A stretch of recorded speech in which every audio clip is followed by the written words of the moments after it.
Hey, if you are looking for a way to add either art or music to your homeschool, and you're not really an artist or a musician, I have some really good ideas to share with you today.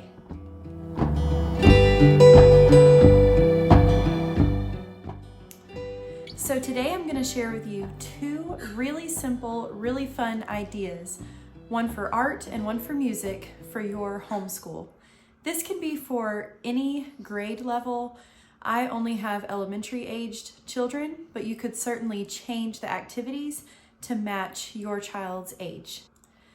Everyone in our house loves art and loves music, but often when I'm overwhelmed or there's other things going on that we need to catch up on in our homeschool, art and music are often the first to go. But doing activities like this make it a lot easier. It's something everyone looks forward to, and the kids won't really let me skip it because it is so enjoyable to them.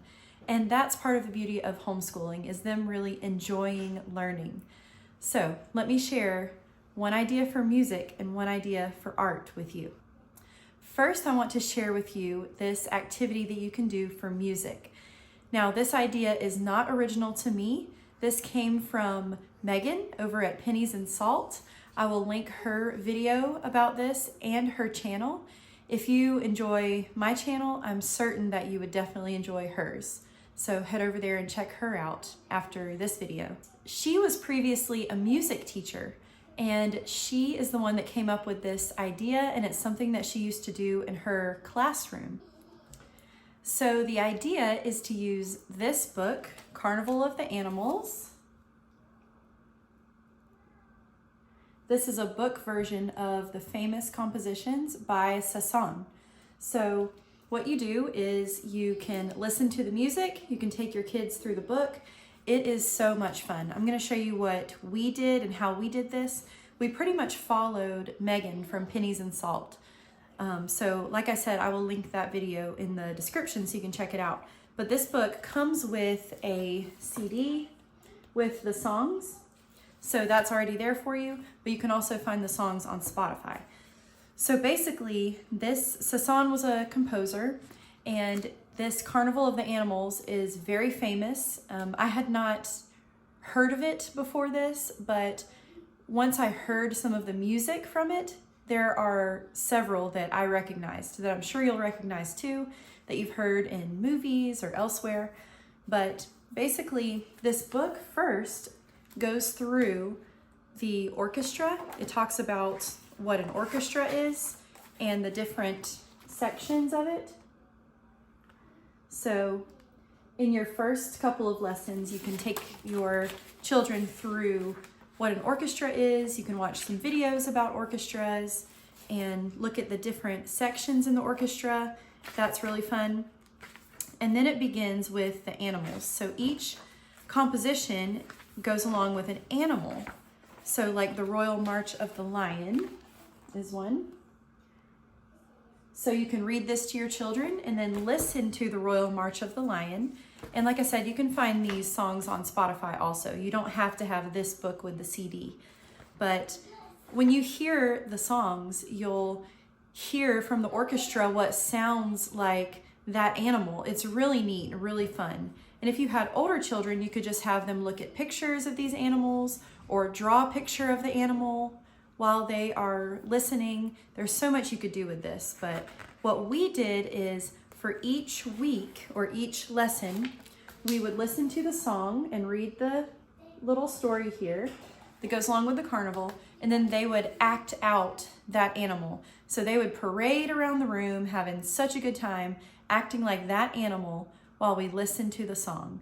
It was so, so fun, and they really enjoyed it. They looked forward to music every single day or every single week. So then once we got through a few lessons, I'll show you a couple others. Then we would just go back through and listen and see, based on the music, if we could guess what the animal was that went along with the music. It was lessons that we'd already heard before, the compositions we'd already heard. So we would just guess at you know, oh, this song was the elephant, I remember. Oh, this song was the lion, you know. And it was really fun as you listen to the music, seeing how it really goes along with that animal. It was really neat and fun.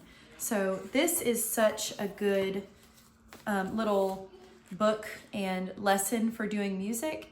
They're learning about a classical composer and someone, you know, historical person that's important to the music world. It was so much fun. My kids really enjoyed it. At the very end, we went back and I mixed up the songs and played them, and we guessed again which one goes with which animal, and they did so well with it. It was so much fun.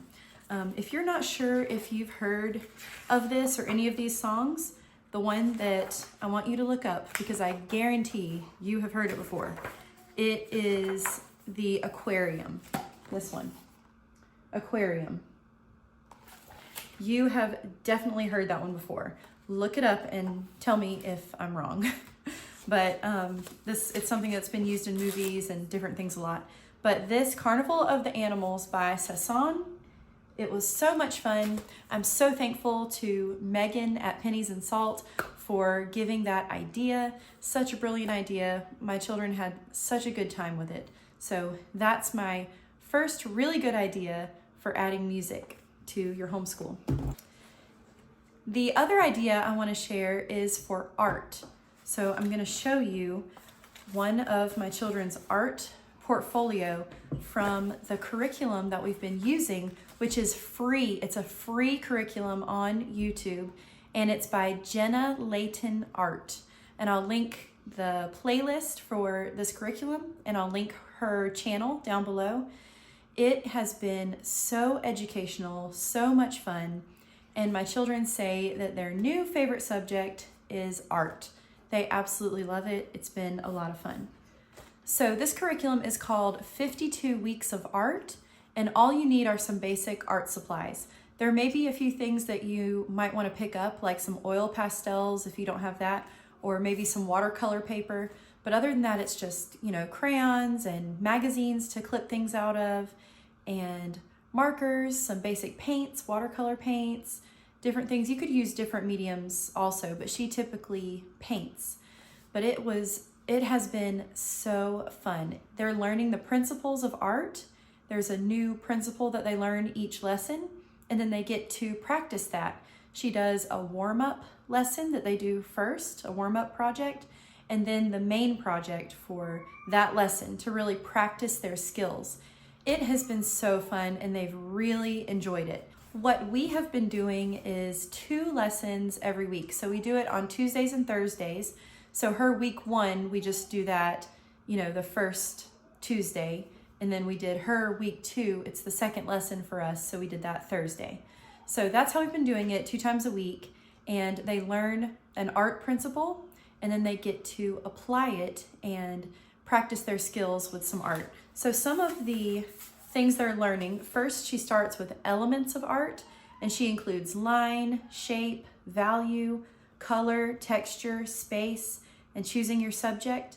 So she goes over what each one of those means and all about it. She's drawing out some things so you can really understand what she's talking about. She's an excellent teacher and does a really great job. I know that she's a homeschool mom also, and she created this curriculum for homeschool families like mine and yours. So it's such an awesome thing to see someone who has this kind of expertise that would just put this out there for free to benefit our families. Such a huge blessing, and I'm so thankful.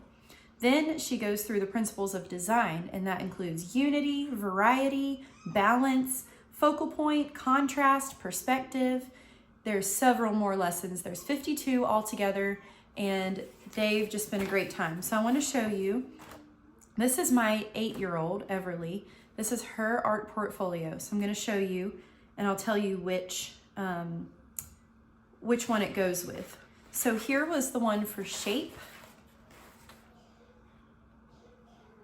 That was hers for shape, when they learned all about shape. The next one, this was about color, and she was applying some things that she learned about shape also.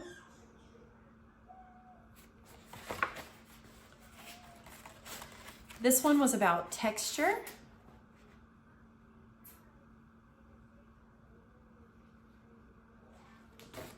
This next one was about value.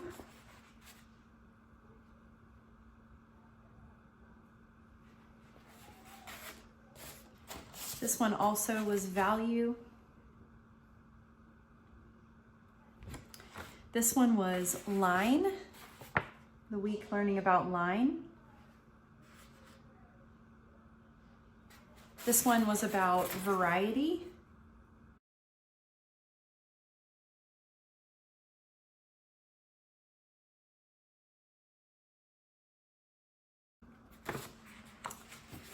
And this one was about balance.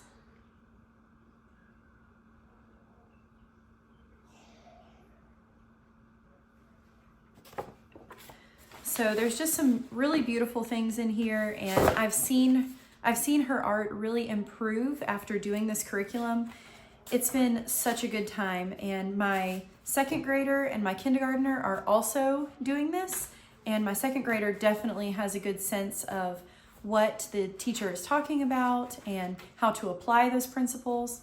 My kindergartner is kind of just copying what everyone else is doing mostly. She comes up with some of her own things, but you know, the art concepts are still a little bit of a stretch for her to understand, but she's really enjoying it and having a good time too. They're all doing it together.